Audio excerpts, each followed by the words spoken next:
Lucas 16.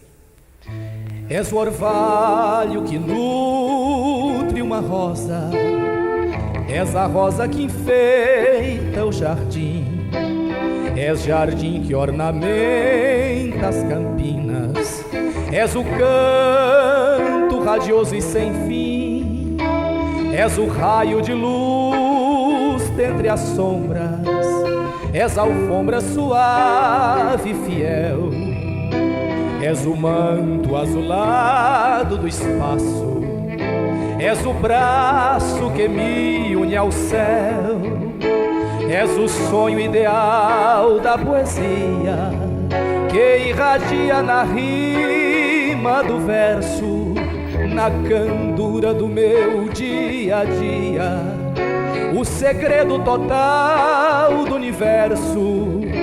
És o berço que embala o que nasce, és a face da alma remida, és degrau para a eterna subida, és a vida, meu Deus, és a vida.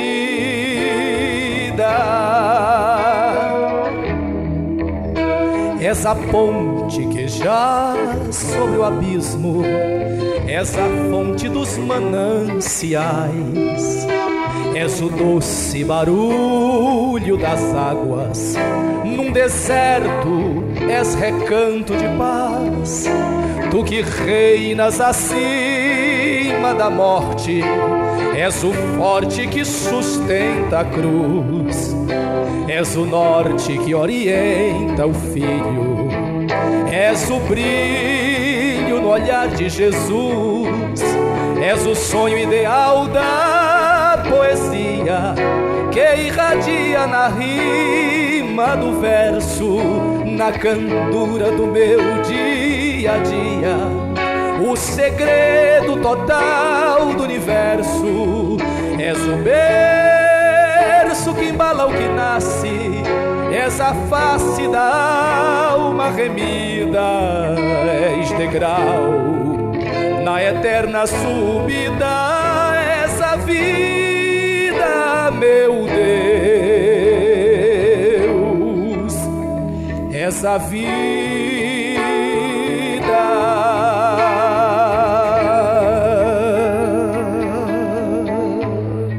Amém.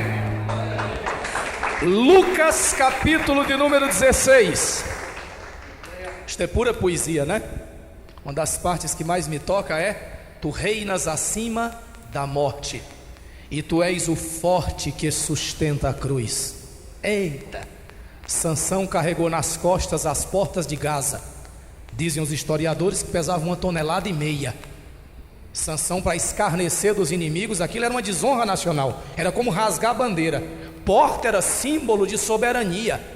Sansão arrancou as portas, pôs nas costas e levou até o alto do monte, para injuriar mesmo, escarnecer, pisotear os filisteus, os inimigos do povo de Deus. Sansão carregou 1.500 quilos nas costas, mas Sansão não poderia ter carregado a cruz.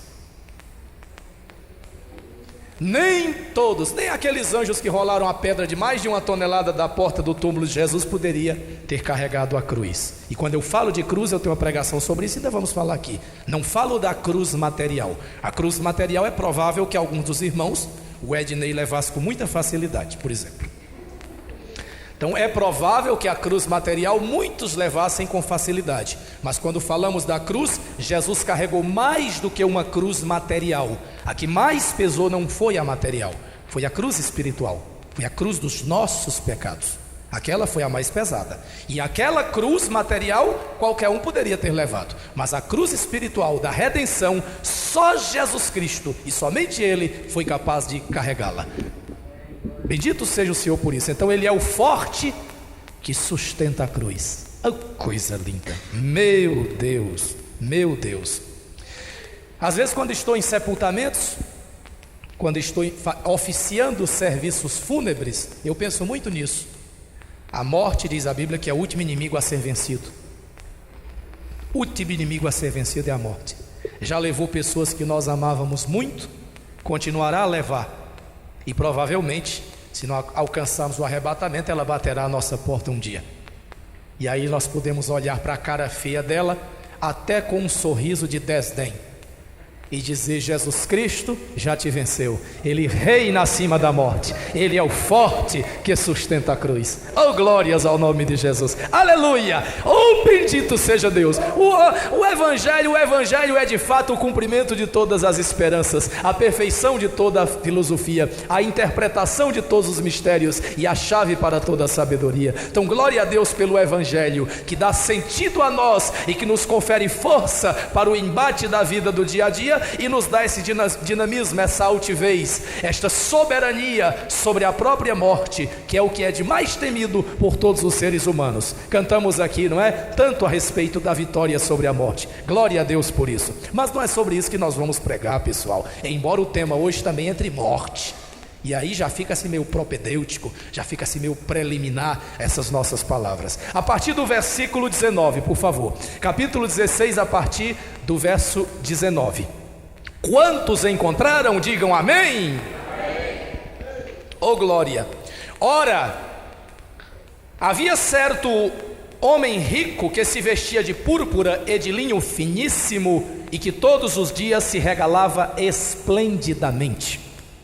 Havia também certo mendigo chamado Lázaro, coberto de chagas, que jazia à porta daquele, e desejava alimentar-se das migalhas que caíam da mesa do rico, e até os cães vinham lamber-lhe as úlceras. Aconteceu morrer o mendigo e ser levado pelos anjos para o seio de Abraão. Morreu também o rico e foi sepultado. No inferno, estando em tormentos, levantou os olhos e viu ao longe a Abraão e Lázaro no seu seio. Então clamando disse: Pai Abraão, tem misericórdia de mim, e manda Lázaro que molhe em água a ponta do dedo e me refresque a língua, porque eu estou atormentado nessas chamas. Disse, porém, Abraão: Filho, lembra-te de que recebeste os teus bens em tua vida, e Lázaro igualmente os males. Agora, porém, aqui ele está consolado, e tu em tormentos. E além de tudo está posto um grande abismo entre nós e vós, de sorte que os que querem passar daqui para vós outros não podem, nem os de lá passar para nós. Então replicou: Pai, eu te imploro que o mandes à minha casa paterna, porque tenho 5 irmãos, para que lhes dê testemunho, a fim de não virem também para este lugar de tormento. Respondeu Abraão: Eles têm Moisés e os profetas, ouçam-nos. Mas ele insistiu: Não, pai Abraão, se alguém dentre os mortos for ter com eles, arrepender-se-ão. Abraão, porém, lhe respondeu: Se não ouvem a Moisés e aos profetas, tampouco se deixarão persuadir, ainda que ressuscite alguém dentre os mortos. Mais uma vez, Pai nosso que estais nos céus, te agradecemos pela tua palavra, pelos referenciais, pelas linhas, pelas diretrizes, por este mapa, por esta bússola, por essa estrela do norte que é a tua palavra, sem a qual nós estaríamos perplexos, confusos, desnorteados aqui neste mundo. Ó Deus, todo mundo está sentindo falta de uma autoridade que se levante, de uma voz definitiva, de uma voz decisiva, peremptória, que aponte os caminhos, Senhor. O mundo está vivendo esta crise de liderança e de autoridade. Nós te glorificamos porque teu povo não faz parte desta confusão, porque tu não és Deus de confusão. Te louvamos porque temos a tua palavra. Não estamos sendo conduzidos pelos princípios deste mundo, Senhor, mas estamos, ó Deus, sendo regidos pelas tuas leis. Estamos debaixo da tua graça e o teu braço nos tem alcançado vitória. Te agradecemos por esta noite, por todos que estão aqui nesta casa de oração, por todos que vieram estar nesta noite tributando a ti glória e honra, prestando a ti o seu culto. Pai, abençoa os que estarão ouvindo esta fita, abre-lhes os entendimentos para que possam, ó Deus, compreender a tua palavra e que possam assim recebê-la docilmente, Senhor, gentilmente. Daremos a ti a honra e a glória por tudo, em o nome do Senhor Jesus Cristo. E a igreja diz: amém e amém mesmo. Amém e amém mesmo. Me parece, quando eu leio esse texto, que nós estamos diante de uma história de contrastes. uma história de acentuadas diferenças. Isso me leva a perguntar, ao examinar a vida destes dois homens, descrita neste capítulo, o que realmente faz diferença aqui nesta vida? Lembram da parábola do bom samaritano? Na parábola do bom samaritano, nós vemos na figura daquele samaritano o símbolo da humanidade. Agora, quando lemos esta passagem, nos parece uma perfeita e completa antítese, porque se o samaritano era o símbolo da humanidade, porque encontra um homem não na sua calçada, mas caído aí pela beira do caminho, em qualquer estrada da vida, e ele para socorrer esse homem, desce do seu conforto, põe o homem sobre o seu animal, aplica óleo, aplica vinho, leva para uma estalagem, ainda deixa dinheiro, recomendando ao dono da estalagem que cuide daquele homem bem. Se esse homem samaritano é humano, nós vemos nesse rico cúmulo da desumanidade, porque o mendigo estava na porta da sua casa, não era caído na beira de qualquer caminho por onde ele passou, estava ali na porta para ser visto todos os dias, e assim mesmo aquilo não sensibilizou o seu coração. Nós temos falado muito a respeito disso. Vivemos numa época em que as pessoas parecem que não querem se envolver com problemas alheios, as pessoas estão fugindo de problemas, elas já estão cheias de problemas e elas não querem mais cargas, elas não estão dispostas a compartilhar as aflições dos seus irmãos. Isto é uma visão terrível. Uma mãe está lá na janela do seu apartamento vendo alguém sendo espancado na rua, o pai está vendo alguém sendo espancado ali ao redor do condomínio, e ele diz: não vou me envolver, meu filho está dormindo aqui, minha filha está dormindo no quarto dela. Isso é mal, irmãos, isso é mal, porque um dia pode ser o seu filho que vai estar lá, ou a sua filha, e alguém vai adotar sua mesma atitude e dizer: não vou me envolver. Então, como cristãos, eu tenho uma pregação sobre Davi. Lembra uma pregação que eu já ministrei aqui sobre Davi? Quando Davi chega no campo de batalha e Golias vinha de manhã, de tarde e de noite afrontar os exércitos de Israel, estavam todos acovardados, e Davi diz assim: bom, eu vou lutar com o gigante, eu encaro, eu vou pegar o bicho pelo chifre. Eu encaro. Quer dizer, a guerra era de Saul, o problema era de Saul, porque o rei era Saul, o comandante não era Davi.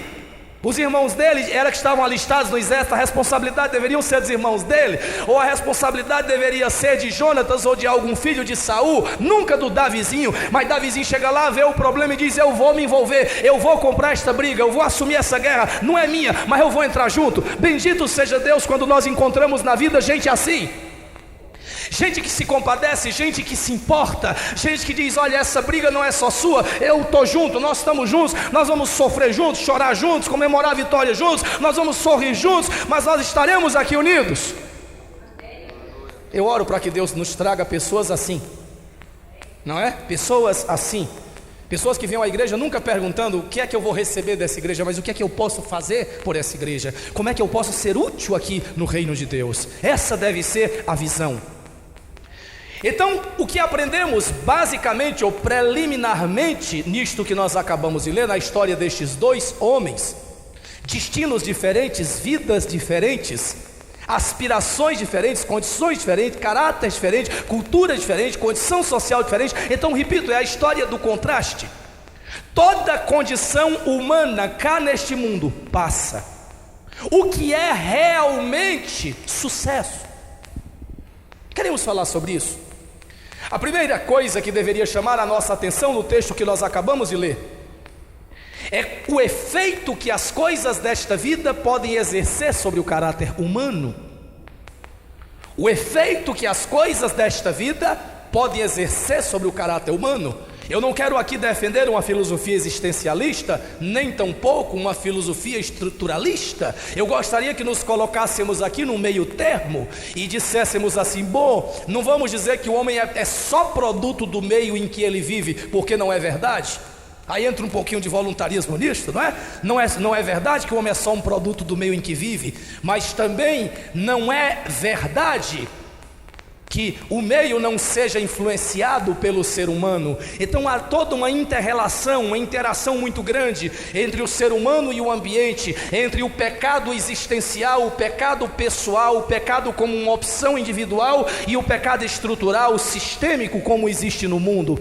Mas o que sabemos não resta dúvidas de que o mundo e as coisas que nos cercam têm uma influência sobre a nossa vida, e quanto a isso precisamos estar vigilantes, precisamos nos precaver. Alô?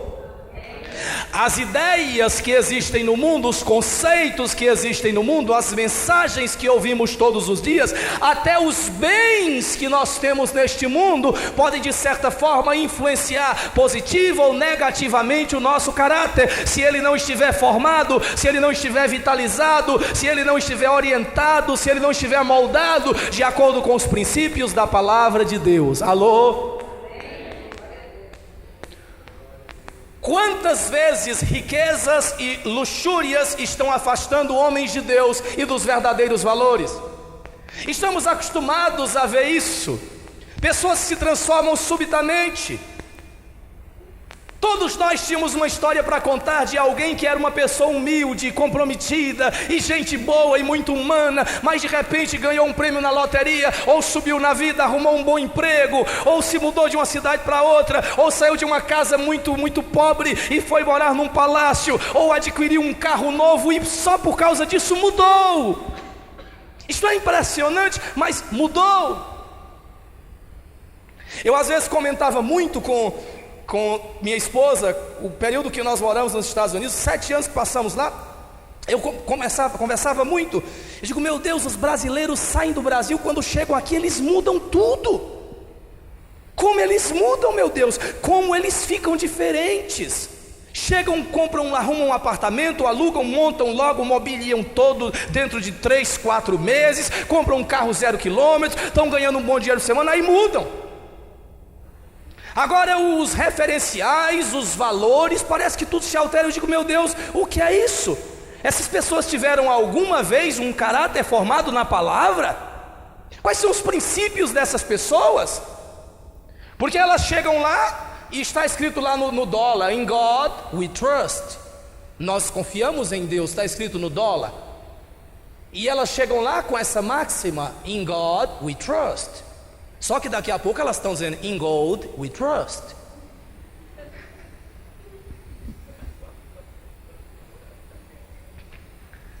Então, eu não sei o que acontece. Daqui a pouco é in gold, no ouro. É no ouro que eu confio, não é em God, é in gold que eu confio, é no ouro que eu confio.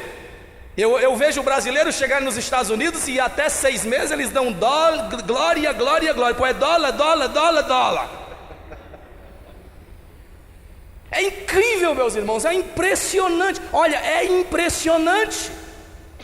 E aí nós vemos com clareza. Eu conheço missionários que foram para a África, para a Ásia, rodaram o mundo todo e miseravelmente ou desgraçadamente resolveram fazer missões nos Estados Unidos, um país já evangelizado.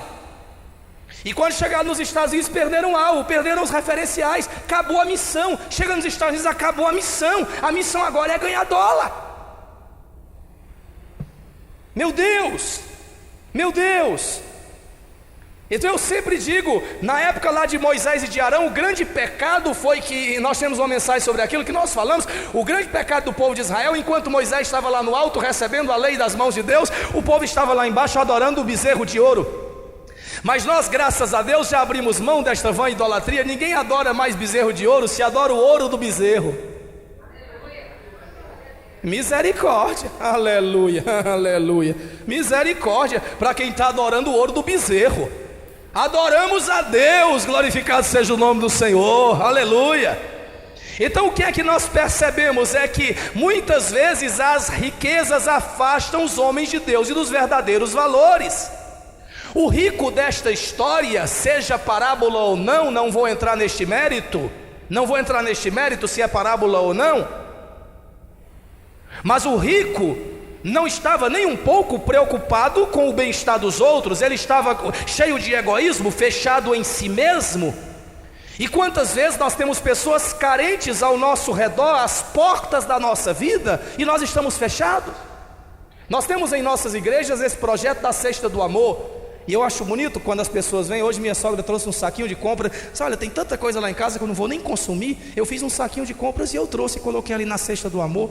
Outro dia os irmãos aqui trouxeram, obreiros daqui trouxeram uma cesta básica e puseram lá. Isso é bonito, irmãos. Isto é uma forma de você demonstrar que está preocupado com o outro, com o bem-estar das pessoas que estão ao seu redor. E principalmente nós que somos cristãos não podemos viver essa vida de dependência. Vivemos uma vida de interdependência. Ontem eu conversava com um rapaz na internet, e esse rapaz dizia assim: eu não frequento igreja, eu não preciso de igreja, eu só preciso de Deus. Diga algo errado com você, meu filho, porque a partir do momento que você diz que não vai para nenhuma igreja, porque todas têm erros, todas têm defeitos, você se torna a sua própria denominação. Você acha que é autossuficiente, que você pode viver sem os irmãos. Isso não existe. Nós precisamos da comunhão unidos, da adoração. Nós precisamos receber a palavra, o testemunho, orar junto com o irmão, ouvir o louvor, a contribuição dos irmãos para a obra, para a manutenção da igreja, que vai desaguar lá no reino de Deus. Então, em nome de Jesus, precisamos. Eu digo, Paulo, falando da unidade orgânica da igreja, diz que a cabeça não pode dizer para os pés: eu não preciso de ti, e nem o nariz pode dizer para os ouvidos: eu não preciso de ti, e nem a boca dizer para os olhos: eu não preciso de ti. Então diga para quem está do seu lado: eu preciso sim de você, meu irmão. Amém? Glória a Deus, amém. Eu preciso de vocês, preciso mesmo, preciso mesmo. Não há lugar no corpo de Cristo para essa autossuficiência. O apóstolo Paulo, escrevendo aos Romanos no capítulo 1, verso 14, ele diz: devedor tanto a gregos como a bárbaros, eu devo a sábios e devo a ignorantes. Isto é lindo. Paulo reconhece, ele é um gigante, é autossuficiente. Ele diz: eu preciso, eu devo sim. Tem gente que eu não devo nada a ninguém, não devo a pai, não devo a mãe, não devo nada a ninguém. Às vezes esses devem tudo a todos, devem tudo a todos. Então muitas vezes a riqueza e o luxo podem nos afastar dos verdadeiros valores. Agora, muito embora, é um ponto para refletirmos também, muito embora, meus queridos irmãos, não haja virtude inerente na pobreza, isto é, o fato de eu ser pobre em si não me assegura nenhum privilégio ou nenhuma bênção. Porque muita gente prega aí a pobreza como se houvesse uma virtude inerente. Vamos ser pobre, vamos fazer uma cara bem triste, vestir uma roupa bem esmulhambenta, vamos ser pobrezinho para a gente receber o favor de Deus. Não existe, isso não é por aí. Agora, muitas vezes a pobreza, é verdade, pode levar as pessoas a dependerem mais de Deus, a buscá-lo mais, a confiar mais nele. Um certo médico cristão disse: os pobres são os meus melhores clientes, eles nunca me pagam, mas Deus sempre paga por eles. Isto é bonito, né? Os pobres são os meus melhores clientes, disse esse médico. Então não há virtude inerente na pobreza. Eu sempre digo, eu não prego o evangelho da prosperidade, mas eu também não prego e nem compactuo com nenhuma teologia franciscana. Eu não prego o evangelho que todo crente tem que ser rico, para ser abençoado tem que ser rico. Isso não existe, isto não é bíblico. Por outro lado, também não vou pregar, estimular e incentivar os irmãos: seja pobre, miserável, não tome banho, não use sabonete, não ponha perfume, não compre um sapato novo, não vista uma roupa boa, não more numa casa boa, não tenha um carro bom, que isso vai ser bênção de Deus. Não, de jeito nenhum. Não é por aí. O caminho do equilíbrio não é este. Então não sei que, quem sabe, esse homem aqui, esse homem que morreu, esse homem rico que morreu, você sabe que o Billy Graham fala algo interessante. O Billy Graham diz que Jesus conta as 3 histórias, conta do jovem rico que chegou-se à presença de Jesus, e quando Jesus lhe deu as condições do discipulado e as exigências para segui-lo, o jovem baixou a cabeça e foi embora triste, porque não queria abrir mão dos seus bens, das suas propriedades. Mas na frente Jesus conta a história de um homem que os celeiros produziram muito, em muita abundância. Ele diz: o que é que eu vou fazer? Tenho renda demais, eu vou destruir tudo, vou construir um celeiro grande, um super projeto, um mega projeto, e vou colocar lá dentro todos os meus bens, e vou dizer: minha alma come, bebe, folga. E ele ouviu uma voz dizendo: louco, esta noite pedirão a tua alma, e o que tu tens reservado para quem será? E Jesus conclui: assim é aquele que é rico para si, que entesoura para si, mas não é rico para Deus, não é mão aberta para o reino de Deus, para a obra de Deus, para as pessoas ao seu redor que necessitam. Bom, diz Billy Graham que acha que esse homem aqui que morreu é o mesmo jovem que um dia chegou à presença de Jesus, e é o mesmo homem que ficou um dia muito rico e colocou tudo dentro de um celeiro, e é o homem que ouviu o aviso dizendo: vão pedir a tua alma, e ele não deu crédito àquele aviso, e chegou a hora em que a alma dele realmente foi pedida, e chegou o dia da sua morte. Então não sabemos. Eu sei que este homem foi avisado, porque Deus sempre nos avisa. Há um ditado que diz: quem avisa amigo é. E quantos avisos Jesus nos dá? E um dos avisos que Jesus nos dá, um dia ele estava em determinado lugar. Sabe que tem muita gente que confunde o Jesus Senhor, o Jesus Salvador, com o Jesus Juiz, ou com o Jesus que vai só solucionar os meus problemas. É um taumaturgo, operador de milagres, um milagreiro barato. Jesus estava um dia num local e uma pessoa chegou para ele e disse assim: olha, mestre, manda que o meu irmão reparta comigo a herança que ele recebeu. E Jesus disse: ei, homem, quem foi que me nomeou partidor ou juiz aqui no meio de vós? Jesus, minha função não é essa, eu não estou aqui para isso. E aí Jesus Cristo disse: pensem bem, a vida de um homem não consiste na abundância de bens que ele possui. Jesus está dizendo: olha, não é errado você ter bens, mas pense bem, a sua vida não consiste desses bens. A sua vida é mais que isso, a sua vida deve transcender a isso. Então nós vemos que, em segundo lugar, o que nós vemos aqui é que as coisas não são como realmente parecem. Já ouvi a minha avó dizendo: nem tudo que reluz é ouro, nem tudo que balança cai. As coisas não são realmente como parecem ser. É curioso como às vezes olhamos para a vida de alguém e nós, poxa, a vida de fulano é tão boa. Boa é a vida do meu vizinho, né? Bonita é a grama do quintal do meu vizinho, do jardim do meu vizinho. Ah, meu Deus, se nós conhecêssemos o drama íntimo, a dor que vai no coração de cada pessoa, como diz certo poeta. Então pessoas que muitas vezes inveja nos causam, talvez tristeza nos causassem. Então as coisas não são como realmente parecem. E é isso que muitas vezes você vê por aí, uma Marilyn Monroe tomando drogas e drogas e mais drogas e mais drogas e sendo encontrada morta. É um símbolo sexual. É por isso que você encontra um Elvis Presley, o rei do rock, criado quando garotinho e quando rapaz, cantando no coral da igreja, fazendo solo numa igreja batista, de repente se desvia por causa dos prazeres do mundo e agora morre também, e se encontram mais de 40 quantidades de drogas no sangue daquele rapaz. É por isso que você encontra pessoas todos os dias dando um tiro na cabeça, pessoas praticando suicídio, pessoas desistindo da própria vida. Por quê? Porque afinal de contas as coisas não são como realmente parecem. Cuidado antes de invejar a Xuxa ou invejar a vida de qualquer artista deste mundo. Cuidado. Então riquezas, prosperidade e bem-estar nem sempre são sinais da bênção de Deus. Eu vou repetir: riquezas, prosperidade, bem-estar, nem sempre, às vezes são, mas nem sempre são sinais da bênção de Deus. O Charles Haddon Spurgeon dizia assim: muitos animais são bem tratados e engordados para o dia da matança.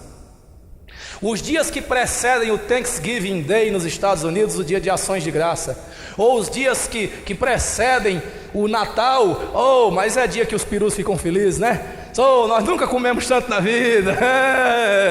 E os perus estão sem entender nada. E os frangos também. Poxa, mas o que é que está acontecendo? Nós nunca fomos tão bem tratados desse jeito. Quanta prosperidade, quanta bênção nós estamos recebendo. Cuidado, senhor peru. Cuidado, senhor frango. Dona galinha, cuidado. Cuidado, cabrito. Cuidado, boizinho. Você está sendo engordado para o dia da matança. Então há muita gente aí: meus bens que eu estou recebendo é bênção de Deus. Está vendo com a vida aí toda estrambelhada, a vida toda fora do prumo, da vontade de Deus. Eu estou sendo abençoado por Deus. Cuidado antes de dizer de onde está vindo a sua bênção, se você não está sendo orientado pelos princípios da palavra de Deus. Cuidado, porque o diabo tem os seus reinos para oferecer também. Ele os ofereceu a Jesus e Jesus os recusou. Irmãos, nós queremos bem-estar, queremos. Se dissermos que não, isso é mentira, está a hipocrisia. Não há nada de errado em você desejar um carro melhor. Não há nada de errado em você desejar uma casa melhor. E não esqueça de arrumar um lugar nessa casa para quando vierem os pastores aí de outros lugares do Brasil para o nosso aniversário, um quartinho para os servos de Deus. Não esqueçam. Não há nada de errado em você desejar ter bênçãos e prosperidade na sua vida, mas em nome de Jesus não deixe que isso enche os seus olhos, porque a vida é muito mais do que isso. Nós não queremos riquezas e nem bens dentro do esquema de Satanás. Nós queremos o pão de cada dia, mas que venha das mãos do nosso Pai. Glórias ao nome do Senhor. Aleluia.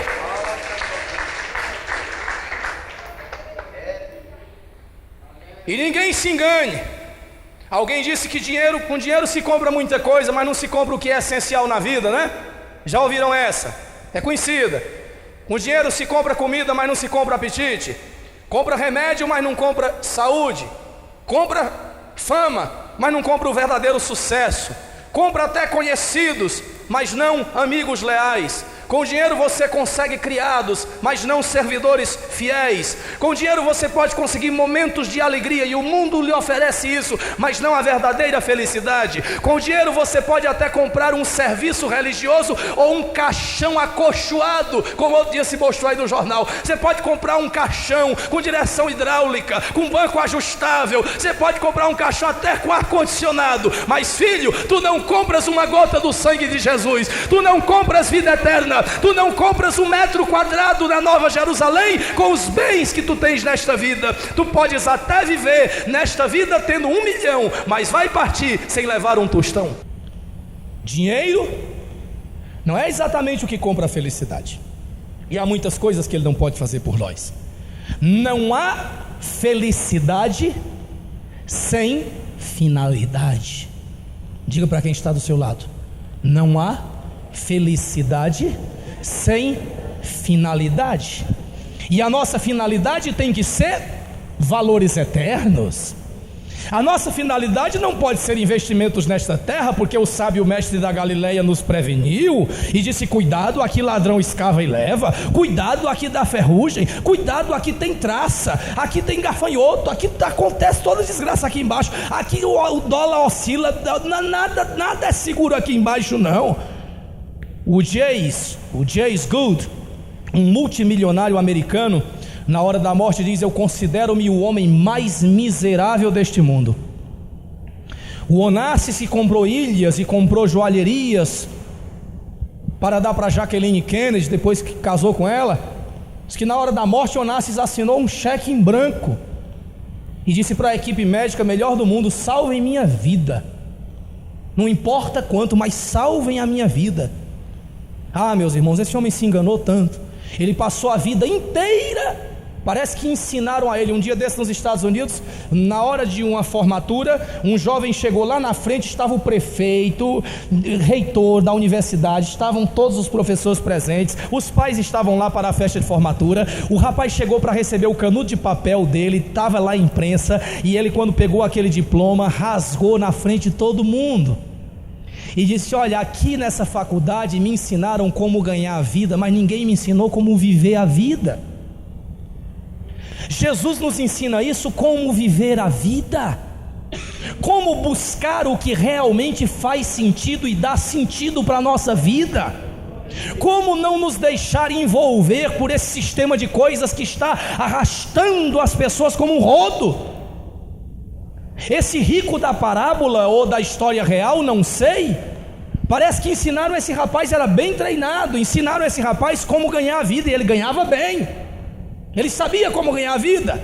Todo mundo podia aplaudir: doutor fulano merece os nossos aplausos, as luzes da ribalta são deles, as câmeras de televisão para ele, olha tudo para ele, os louvores para ele. Este homem é inteligente, este homem é capaz, este homem é riquíssimo, este homem é um sucesso.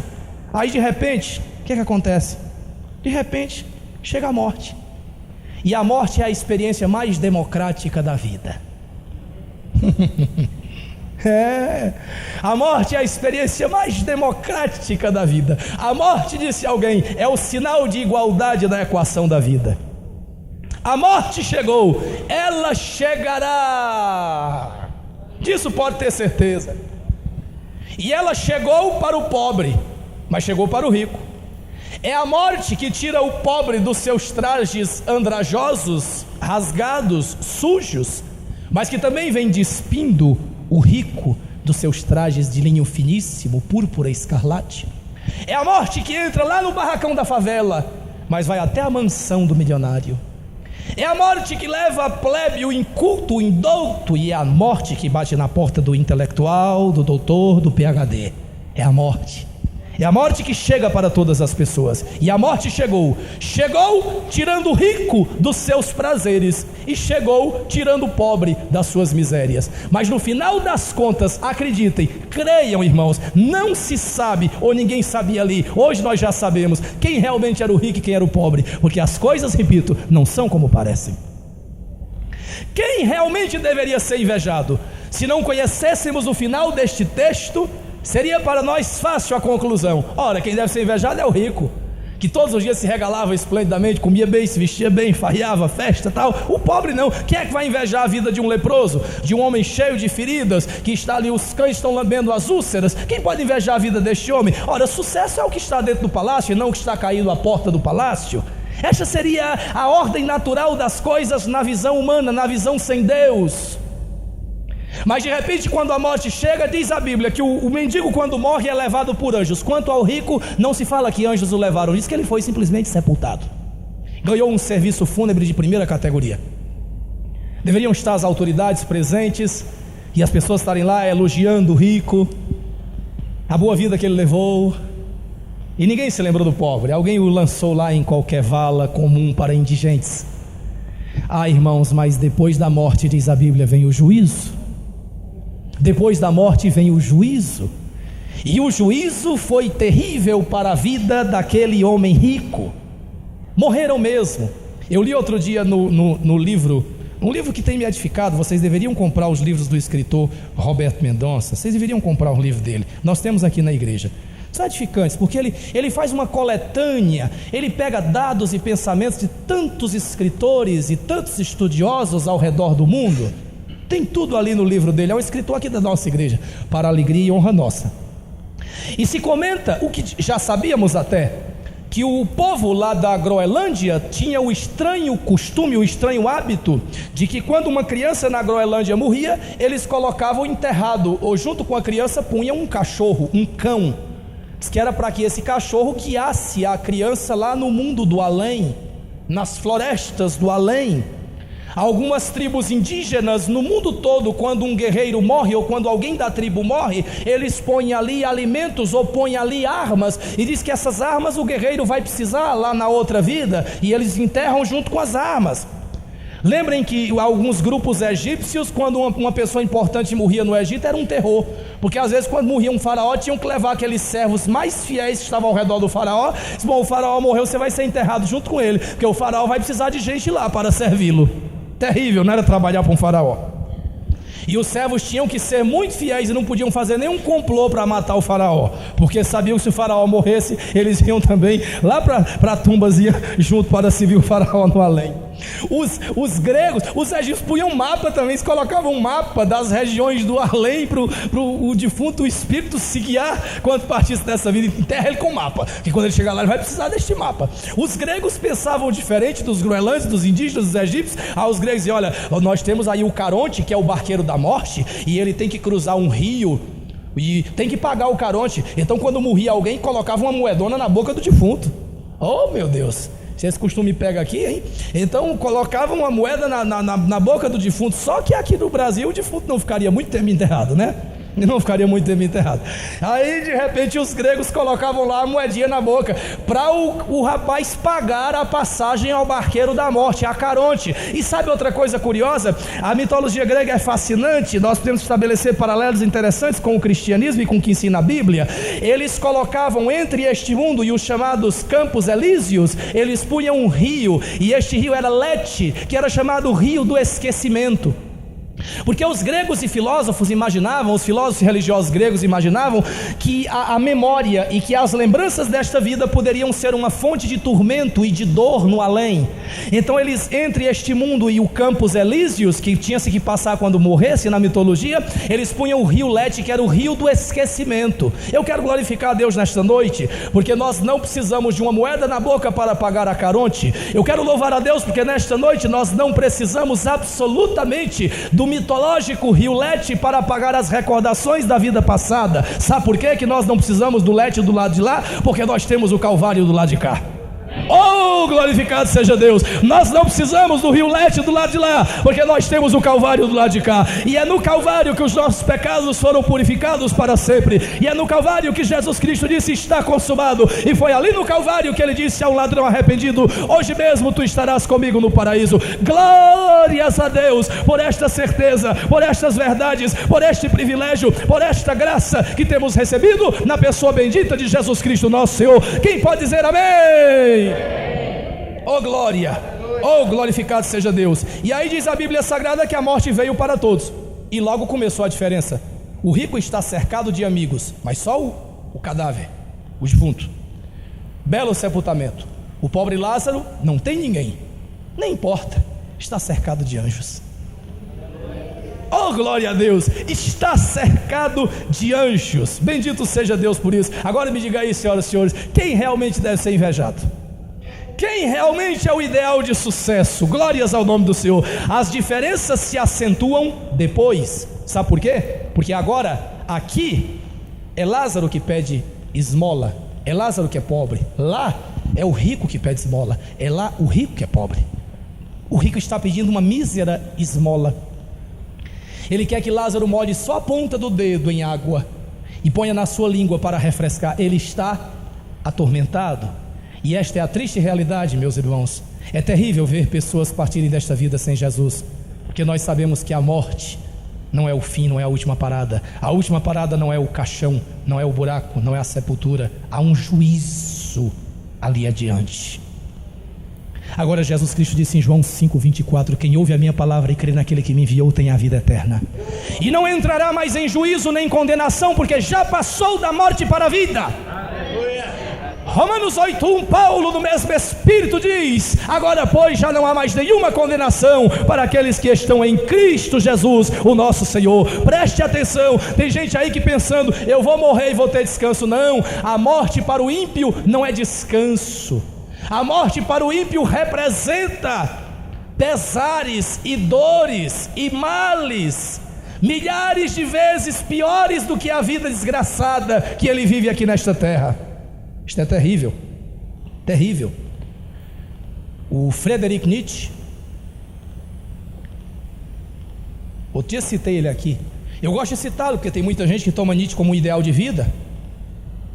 Falei esses dias lá numa convenção da Assembleia de Deus sobre missões. Digo, sabe o que aconteceu com Nietzsche? Sabe qual é a causa da loucura de Nietzsche? Que ele se violentou, ele se auto-estuprou. Ele estuprou sua consciência, sua moral. No momento que Nietzsche disse assim: Deus não existe, não há céu, não há além, não há eternidade, ele violou um programa de Deus que está impresso no homem, na consciência e no coração. Diz a Bíblia que Deus pôs a eternidade dentro do coração do homem. Alguém se expressava, Tolstói dizia: há um espaço vazio no coração de cada homem, e esse espaço é do tamanho de Deus. E aí Nietzsche diz assim: olha, Deus não existe céu, não existe inferno, não há nada. A realidade é uma explosão de forças desordenadas. A realidade é um monstro sem princípio e sem fim. Amor e ódio, beleza, feiura, pobreza e riqueza, tudo se mistura. Não há nenhuma lei, não há nenhuma ordem, não há nenhum controle. Isso é um caos.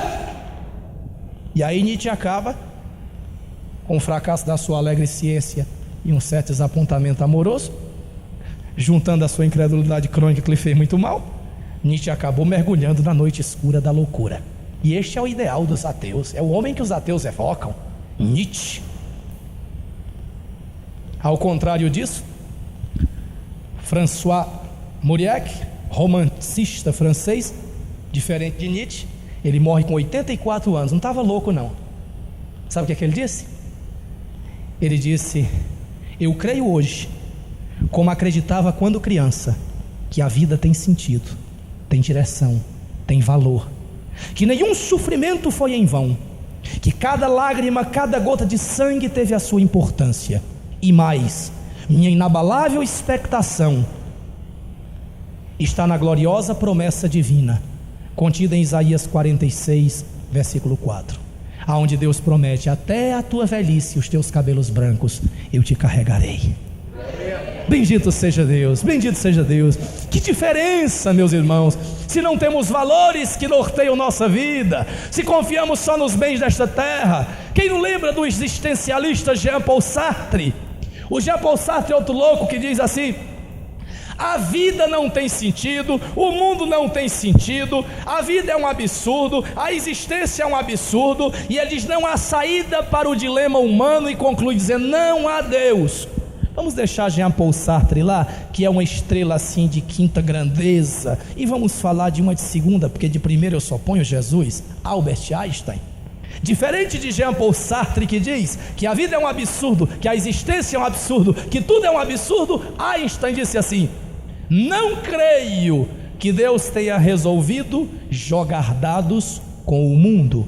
Há um propósito envolvido na existência. Bendito seja Deus. Sim, há um propósito envolvido na existência. Triste olhar o que dizia Ernest Hemingway, o grande escritor americano. Dizia assim: olha, quer saber de uma coisa? Não há remédio para coisa alguma nesta vida. Ele escreve no seu livro Morte à Tarde. Ele diz: não há remédio para coisa nenhuma nesta vida. A morte é o único remédio para todos os infortúnios dessa existência. Poxa, como Hemingway estava pessimista.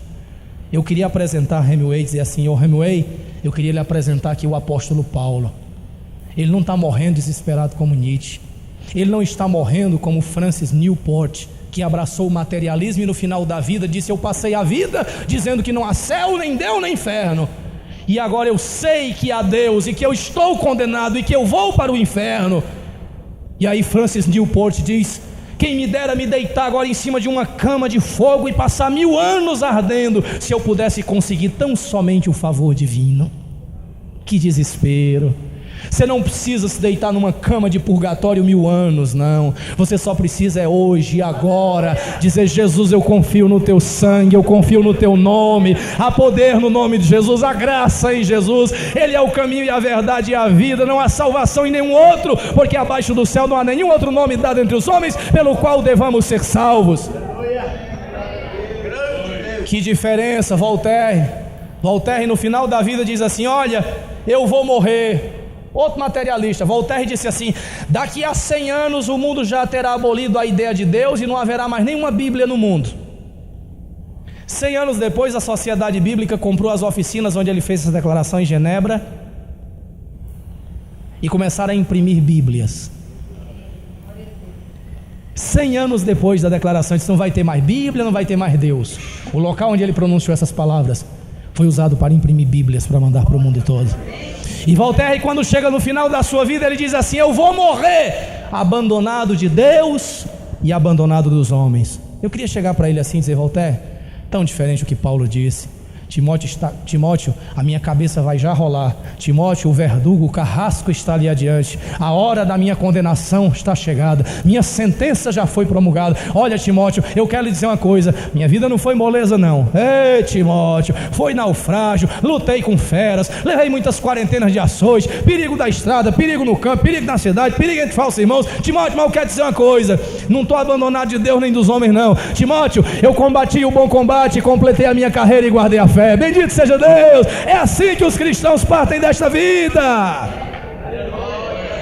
O Dwight Lyman Moody diz assim: na hora da morte, Moody olha para os seus amigos ao seu redor e diz assim: pessoal, a carruagem que vai me levar já chegou, estou pronto para partir. Bendito seja Deus, aleluia. Lutero, ao contrário do que dizem os mentirosos acerca do grande pai da reforma, Lutero na hora da morte diz assim: Deus, em tuas mãos eu entrego o meu espírito, porque tu me remiste, ó Deus da verdade. Jó dizia assim no meio dos seus infortúnios: eu sei que meu Redentor vive e que por fim se levantará sobre a terra. Isto é que é ser cristão, isto é que a fé em Deus pode fazer na nossa vida. Morreram e agora os dois estão lá no além, e o rico está pedindo misericórdia, e ele grita para Abraão. Eu tenho uma outra pregação sobre isso, que eu falo algumas coisas a respeito desse rico. Sabe qual é o problema desse rico? Basicamente o problema desse rico é o seguinte: ele está lá na parte de tormentos do Hades, uma espécie de inferno, e ele vê lá no paraíso Abraão e Lázaro está lá, uma boa. E ele olha para Abraão e ele faz uma petição.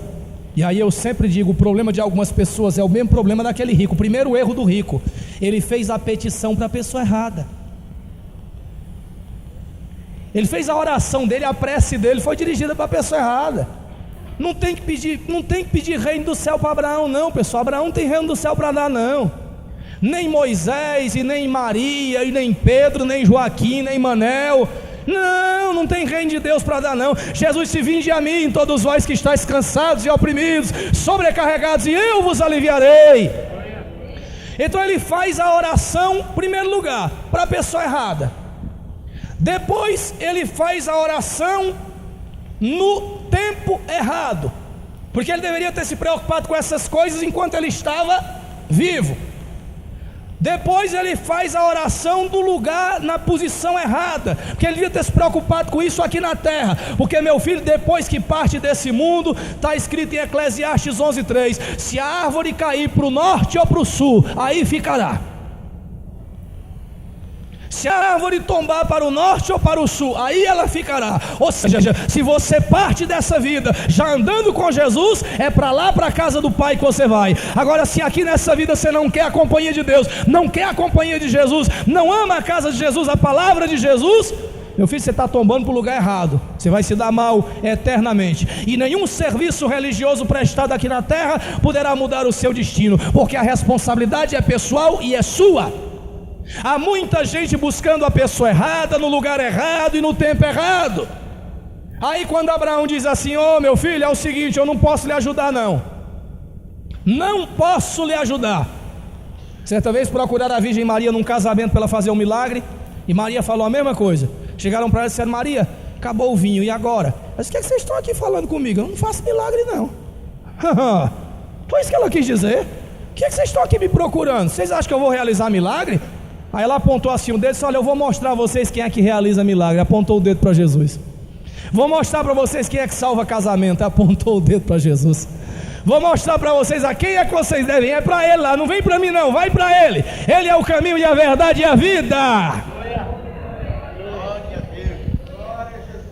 Então há muita gente buscando lugar errado. E aí de repente ele clama: Pai Abraão, e faz aquela petição bonita.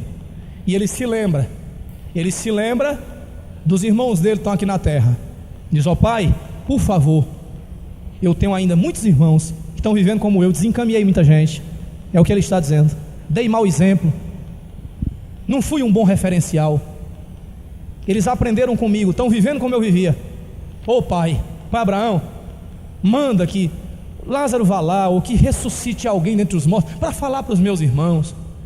Eu acho que aquele rico queria dizer assim: diga para os meus irmãos, procurem a igreja.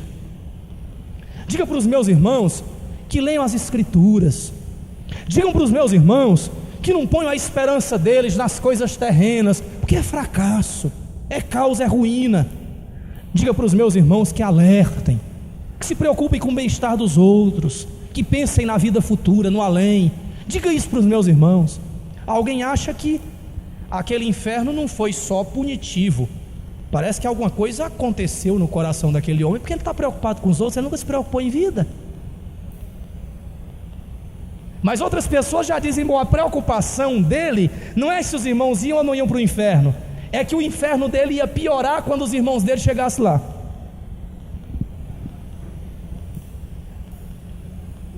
Quer dizer, nem no inferno ele aprendeu a se preocupar com os outros, ele ainda está preocupado em não ter as suas dores magnificadas, aumentadas.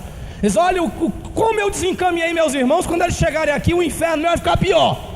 Quando minha família chegar aqui, vai ter um puxando meus cabelos, outro puxando minhas orelhas, outro vai me chutar e dizer: ah, desgraçado, foi assim que você nos ensinou, não é? Foi assim que você viveu, e nós achávamos que você era um sucesso, nós achávamos que sua vida era boa, olha aí para onde você nos trouxe. E aí o homem pede que vá alguém dos mortos falar com eles, e a resposta é: eles têm Moisés e os profetas, que ouçam-os. Eles têm o Pentateuco, eles têm os profetas, isso é o bastante. Irmãos, hoje a nossa desculpa não existe, porque além de Moisés e os profetas, nós temos Jesus, nós temos os apóstolos, nós temos o Novo Testamento. E ninguém vá numa sessão espírita fazer contato com o demônio pensando que é a gente que morreu não, que você vai ficar enganado, o seu engano vai aumentar. Não precisa que ninguém ressuscite, você tem agora a palavra para você crer em Jesus. Você tem agora a palavra, você diz: eu acredito, eu quero mudar minha vida, eu quero dar um novo rumo para a minha vida, eu quero dar um sentido eterno ao meu viver. Você hoje tem Moisés, tem os profetas e tem o Evangelho. Creia e não abra mão disso, porque a sua esperança eterna está em Jesus. O sentido para essa vida, e só existe sentido para essa vida se há algum sentido além. E tudo isso se encontra em Jesus. Todo o sentido do nosso destino está ligado a essas duas sílabas: Jesus. Vamos baixar a nossa cabeça.